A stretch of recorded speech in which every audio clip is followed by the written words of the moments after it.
पहला टॉपिक है sodium chloride. Sodium chloride, sodium की वैलेंसी होती है 1 और क्लोराइड की वैलेंसी होती है 1, तो दोनों को मिलकर क्या फॉर्मूला बन जाएगा, NaCl। सोडियम क्लोराइड का मुख्य स्रोत समुद्री जल है।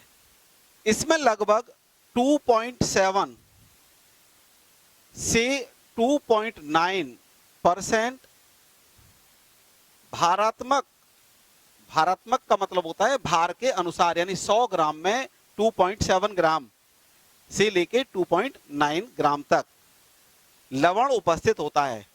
समुद्र के जल में NaCl की मात्रा लगभग कितनी होती है, 2.7 से 2.9% भार के अनुसार। हमारे देश जैसे अन्य देशों में समुद्री जल के वाष्पीकरण द्वारा साधारण नमक प्राप्त किया जाता है।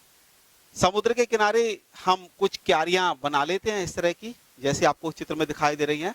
इसमें समुद्री जल का वाष्पीकरण होता है, वो परत दर परत जमता जाता है, और जैसे वाष्पीकरण होता है तो वो किसके रूप में प्राप्त हो जाता है, साधारण नमक के रूप में एक सॉलिड लेयर्स इसमें जम जाती है और उसको हम इकट्ठा कर लेते हैं, खुरच कर उसको बाहर निकाल लेते हैं।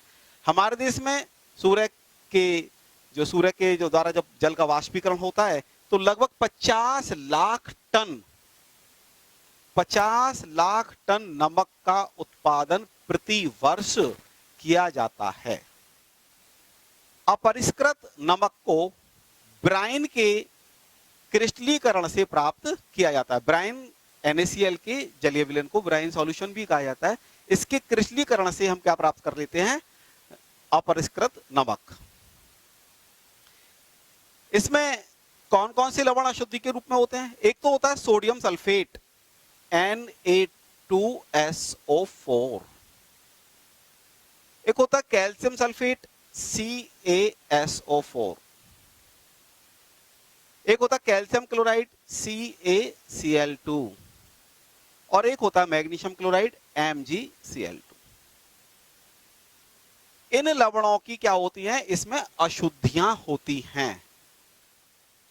कैल्शियम क्लोराइड और मैग्नीशियम क्लोराइड की अशुद्धि की उपस्थिति का कारण उसका प्रस्वेद यानी डिलिक्विशेंट होना है, अर्थात ये लवण सरलता पूर्वक वायुमंडल से नमी का अवशोषण कर लेते हैं।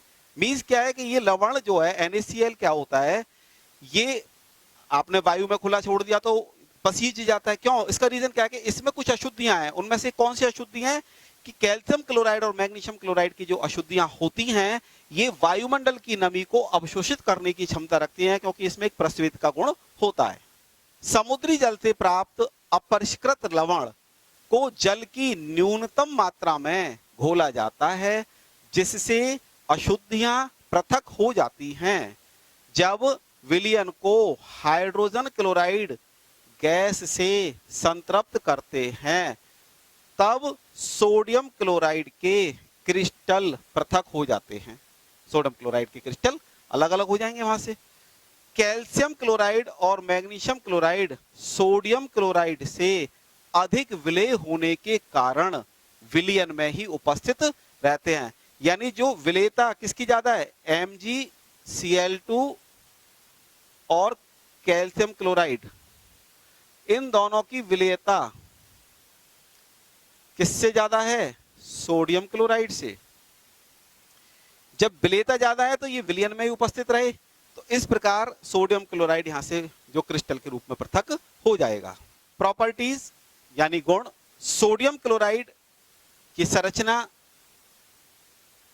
कैसी होती है, देखिए एक फिगर है जिसमें 3D फिगर में आपको सोडियम आयन और क्लोराइड आयन का एक आयनिक क्रिस्टल फॉर्म आपको दिखाई है, जैसे लेटिस है। इसमें जो ब्लैक वाला है ये सोडियम आयन है जिसका आकार छोटा है, और जो ग्रीन कलर का है ये वाला, ये क्लोराइड आयन है, इसका आकार बड़ा है। इस प्रकार आप ऑल्टरनेट देखिए, मान के चलिए हम यहां से चलते हैं तो यहाँ क्लोराइड है, तो इस इधर सोडियम होगा, इसके इधर भी सोडियम होगा, इसके ऊपर भी सोडियम है, इसके नीचे भी सोडियम है, इसके बाईं तरफ भी सोडियम है और इसके दाईं तरफ भी सोडियम। मीन्स क्या है कि प्रत्येक क्लोराइड आयन 6 तरफ से सोडियम आयनों से घिरा हुआ है और प्रत्येक सोडियम आयन 6 तरफ से क्लोराइड आयनों से घिरा हुआ है। और सामान्य रूप से आप बाजार में देखते हैं जो नमक होता है उसके क्रिस्टल इस तरह के बाजार में उपलब्ध होते हैं। यह रंगहीन होता है और क्रिस्टलीय ठोस पदार्थ है। सोडियम क्लोराइड यानी नमक जल में अत्यधिक विलेय होता है और जल में विलेयता इसकी 273 केल्विन ताप पर कितनी है? 36 ग्राम प्रति 100 ग्राम वाटर, यानी 100 ग्राम जल में, अर्थात 100 ग्राम जल में 36 ग्राम NaCl 273 केल्विन, यानी जल का हिमांक होता है ये 273 केल्विन। 273 केल्विन ताप पर 100 ग्राम जल में 36 ग्राम NaCl विलेय होता है। ताप बढ़ाने पर विलेयता पर विशेष प्रभाव नहीं पड़ता है। सोडियम क्लोराइड का गलनांक 1081 केल्विन होता है और इसका आपेक्षिक घनत्व 2.17 है। मीन्स क्या है? यह जल की अपेक्षा 2.17 टाइम्स क्या है? भारी होता है। नमक को वायु में खुला छोड़ देने पर पसीज जाता है। आप लोग अक्सर देखते हैं कि नमक को वायु में छोड़ देते हैं तो वो पानी को एब्जॉर्ब कर लेता है। इसका रीजन क्या होता है कि जो NaCl होता है इसमें कुछ लवण अशुद्धि के रूप में उपस्थित होते हैं और वो लवण कौन से होते हैं? मैग्नीशियम क्लोराइड होते हैं। इसके साथ साथ इसमें कैल्शियम क्लोराइड भी उपस्थित होता है। तो मैग्नीशियम क्लोराइड की अशुद्धि होने के कारण क्या होता है कि ये नमक पसीज जाता है। इस तरह का आपने फॉर्मेशन देखा होगा, नमक जो है वो गीला हो जाता है, पसीज जाना जिसे बोलते हैं।